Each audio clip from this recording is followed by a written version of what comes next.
Anda kembali di Suara Unggul Pilkada 2024 Kompas TV. Tadi sebelum jeda saya ingin bertanya ke Bang Ciko soal ketokohan. Di terakhir kan Pram ini bertemu dengan Anies Baswedan. Apakah ini juga berpengaruh dan akan dimanfaatkan jika nanti diputuskan putaran kedua? Ya alhamdulillah ya, jadi gini, kalau kita mau menurunut ke belakang, gimana caranya Mas Pram dari 0% bisa menjadi 49, bahkan 50, di hasil-hasil quick count beberapa lembaga ini kan tentunya kami lebih meyakini bahwa itu adalah hasil kerja keras Mas Pram dan Bang Dul turun ke masyarakat memperkenalkan diri sampai bulan lalu kira-kira. Nah di situ kan angka surveinya sudah di 40%-an dan cukup di beberapa lembaga survei pun sudah diunggulkan dibanding dengan Ridwan Kamil maupun dengan Dharma Pongrekun. Nah gongnya mungkin memang di akhir ada endorsement dari beberapa tokoh ya seperti Mas Anies dan kemudian Pak Ahok juga muncul kembali gitu ya.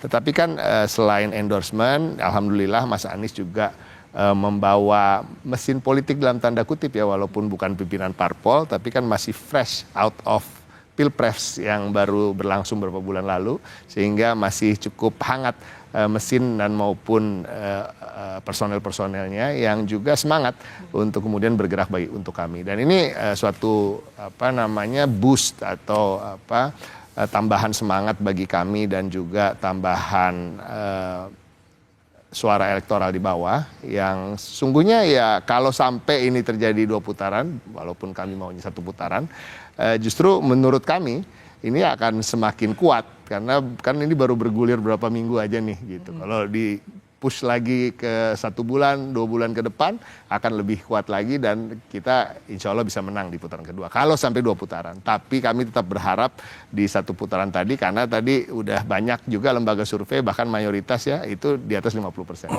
Oke, Bang Bestian, kalau misalkan ini kita menunggu 16-18 Desember keputusan dari KPU 1 atau 2 putaran. Tapi jika 2 putaran ini bagaimana nanti perebutan suara paslon nomor 2 nih? 10% jika di Litbang Kompas ini. Ya, kita mengandai ya. Kita mengandai bahwa ini 2 putaran ya. Karena kita yakini kan masih hipotetikal nih 2 putaran ini ya. Nah, kalau kami cermati dari berbagai macam survei dan juga terakhir kita kumpulkan di dalam exit poll itu kelihatan sekali bahwa memang nomor 2 ini menjadi faktor penentu ya. Faktor penentu dan kalau kita cermati dari karakter pemilih nomor 2 ini seperti tadi dikatakan juga dari sisi identitas sosial jelas sekali bahwa itu merupakan kalangan-kalangan yang lebih terikat. Ini yang membedakan antara 2 pasangan lainnya. 2 pasangan lainnya itu benar-benar tidak mengikat identitas sosial secara kuat. Tetapi justru di sini pasangan nomor 2 itu relatif signifikan di situ. Nah, kemana ini? Saya cermati ini memang benar yang dikatakan oleh Mas Ciko itu lebih mengarah memang dan juga dikatakan Mas Toto kepada pasangan nomor 3 kalau kita cermati dari karakteristik pemilihnya ya. Nah hanya ya 2 bulan itu cukup waktu juga bisa berubah. Dalam artian di sini tentu secara struktural mungkin akan mempengaruhi ataupun juga dari sisi di luar itu juga. Tapi yang kita menarik justru nomor 2 ini yang kami akan bahas terus-menerus di dalam pekerjaan kami. Sedemikian kuatnya karena dalam periode kampanye ini berbeda dengan 2 sosok ini. Ya. 2 pasangan lainnya selalu menekankan sisi-sisi dalam teori komunikasi atau katakanlah dalam teori-teori retorik. Selalu menampilkan sisi-sisi yang bersifat etos dan patosnya, yaitu bagaimana tampilan tentang kredibilitas bahwa saya seorang gubernur, saya punya latar belakang perencana, arsitek, kemudian sisi yang bersifat patosnya, yaitu kedekatan emosional, bahwa saya merepresentasikan warga Jakarta, kemudian warga Tapanuli Utara nomor yang 2 ada itu di bagaimana? Jakarta. Nomor 2 selalu tampil dengan pembeda di sini menekankan pada sisi logosnya. Bagaimana dia tawarkan misalnya mengatasi kemacetan Jakarta. Kita kadang-kala unik juga melihat cara berpikirnya. Tetapi dia mencoba membangun narasi-narasi yang disandarkan bukan dari sisi kepakaran. Atau katakanlah dari sisi etosnya dia. Atau dari sisi patosnya dia. Tetapi dia melihat bahwa justru dengan menggunakan sisi-sisi yang bersifat logosnya, ini yang paling tepat dengan masyarakat Jakarta. Nah, bagi kami dengan dia mendapatkan 10%, kalau menurut hasil quick count saat ini 10,47 ini adalah suatu fenomena yang menarik. Walaupun berdasarkan hasil survei lain yang dikatakan oleh Mas Toto tadi itu sudah mendekati juga sebelum pencoblosan ya. Oke. Bang Doli, tadi disinggung soal dari koalisi pendukung Ridwan Kamil ini soal soliditas. Di survei Litbang Kompas juga sebelumnya split ticket voting ini disorot dari koalisi Ridwan Kamil ini. Banyak pemilih yang ternyata menyeberang. Nah, bagaimana nanti strategi jika terjadi putaran kedua, ada putusan KPU, untuk bisa lebih solidkan lagi, menggayat pemilih-pemilih yang sebelumnya menyeberang kembali pada RK ini? Ya tentu informasi itu bagus buat kita ya, apalagi kalau memang nanti diberi kesempatan ada peluang masuk ke putaran kedua. Jadi informasi-informasi tentang di mana titik lemah, kemudian tadi ada yang mengasumsikan bahwa koalisi ini belum solid segala macam, artinya kan itu jadi potensi peluang kita untuk bisa memperbaiki dan itu yang membuat nanti akhirnya kita punya peluang lebih besar untuk menang.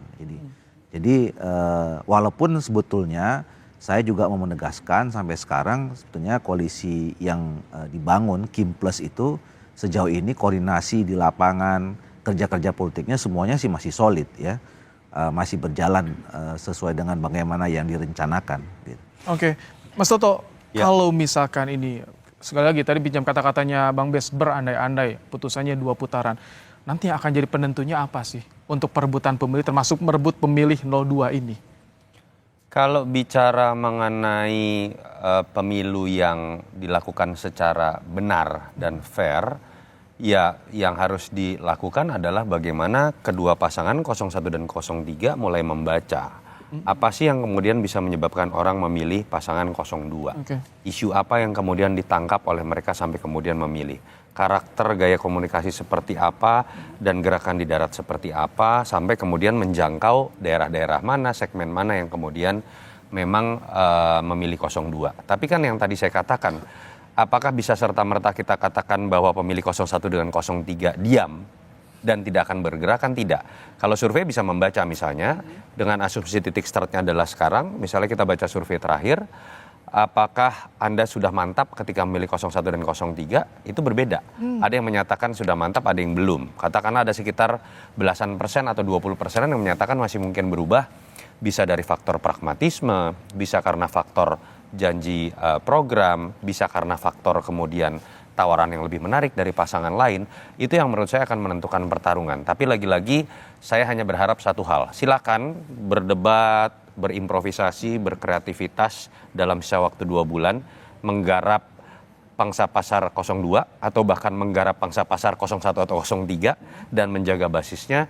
Tapi yang tidak kita inginkan adalah kalau ada pihak yang lebih besar yang bukan menjadi bagian dari pertarungan aktor-aktor yang seharusnya bertarung ikut-ikutan. Dan itu yang akan mencederai pilkada DKI apabila memang harus terjadi 2 putaran. Tapi jadi menarik nih, ini akan ditonton oleh seluruh Indonesia.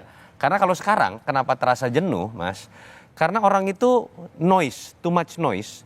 Orang tuh hari ini ada berita Bogor, Depok, Bekasi, Papua dan segala macam itu muncul semua di hadapan kita.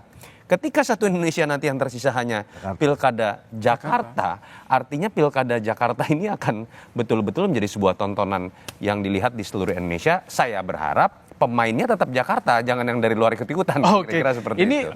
Menanti, jadi bagaimana strategi para paslon jika memang harus 2 putaran, memantapkan suara yang sudah diraih dan juga menambah tentunya di putaran kedua kalau jadi setelah putusan KPU. Kita akan bahas nanti usai jeda, tetap bersama kami di Suara Unggul Pilkada 2024 Kompas TV.